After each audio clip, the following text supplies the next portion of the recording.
Welcome back to another School of Airway. Sometimes use what you have. So if my patient is on BiPAP, SATs are up, but the PaCO2 is rising, does it benefit me to switch this patient off from a BiPAP machine to a face mask, non-breather? Probably not. The CPAP is doing high pressure, non-invasive pressure, positive pressure forcing air in. Unfortunately, the CO2 is not coming out and she needs to be intubated. BiPAP failed.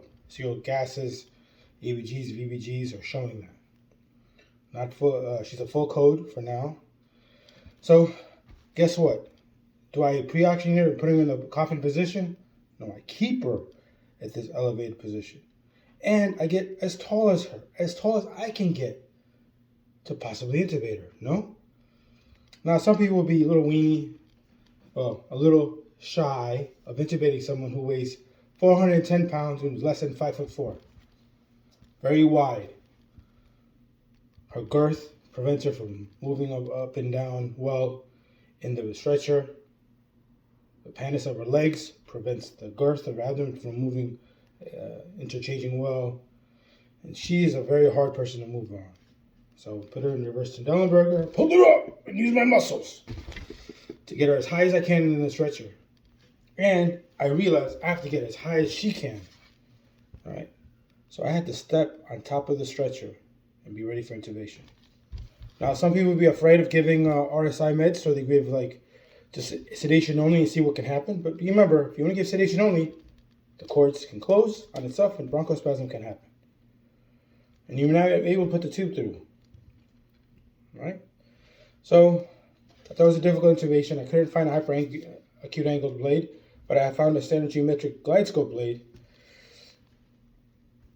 I gave him a accommodate, rock first and then accommodate, because rock takes a little bit longer to kick in, 30 seconds up to 40 seconds longer than the sedation induction agent. When I went to intubate, and even though I had my favorite bougie set up, the D loop, and I had a fiber optic view, she was very anterior. Maybe this would have been overcome with the hyperangulated blade, but I knew that her sats were going to plummet because she has almost no threshold for like a safe apnea time, right? And at this time, I didn't even know if she had a pneumonia or heart failure or both, or COPD exacerbation making her short of breath and hypoxic. So I go in. I think I see some landmarks, the posterior cords, and I push my tube in. Right, I go in. I think I see something. I drive it as far as I can. Right? I drive through. I do my best.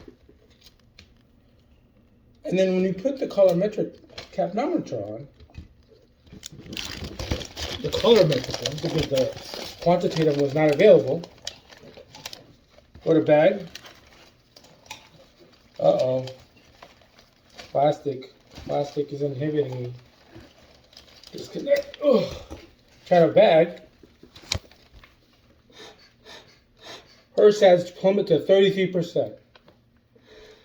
And I'm like, I thought I went in. And the nurse is bagging, no color change. Something is wrong. So I bail out. Now, some people would say, hey, go back and do BVM.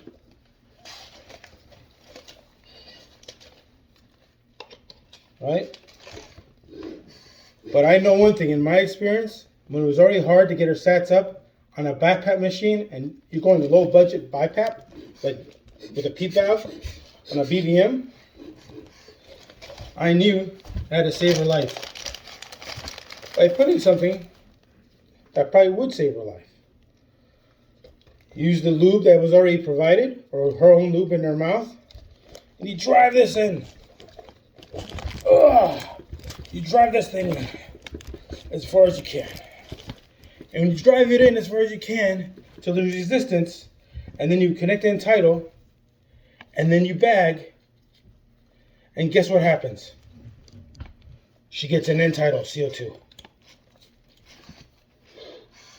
Everyone gets freaked out when the sats are low, but guess what? Her sats eventually rise to 99, and I bag for like 2 minutes at least plus and make a plan. I already have a scalpel ready, and I already have a 6.0 ET tube ready in case I have to cut her. But I'm going to go back in there. And I'm going to go back in there with my friend, Miller, Blade, and Bougie again. I kept her high, in high position, as high as I can, right? That's why my head is almost touching the ceiling, right? So, I make sure not to throw away the LMA, the supraglottic airway, regardless of what name brand. And I get ready to intubate her again. But I am now ready to intubate her with my backup blade. And my backup blade I already knew was going to be the Miller. Now some people say, why am I going backwards? And am I going backwards? I don't think so. I'm using a blade that I'm comfortable with and I've practiced with. So, woo, positioning. Go back in. One thing I noticed about the tube and I was astonished about is that prior ET tube was clogged, covered, lathered in something that looked like vanilla pudding on the inside and out. Does that look like an esophageal intubation occurred? I started to doubt myself initially, and then I realized I was probably in the first time. And you know how I know?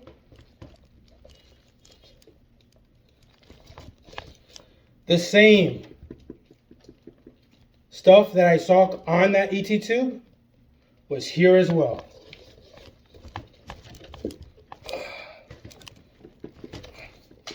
Was coming out of that trachea. And if it's coming out the trachea, maybe I was in the first time. And I diagnosed that this lady had a whopping pneumonia. Despite no fever and no white count, she is a diabetic. And be careful. I just diagnosed with my poor man's bronch by putting a tube in and taking it out and copious amounts of secretions. Purulent secretions, not USI, but purulent, confirmed the diagnosis. And I confirmed successful placement by putting in title and bagging this lady up on a difficult airway. Check out more stories about airway. Bye-bye. Intubate EM.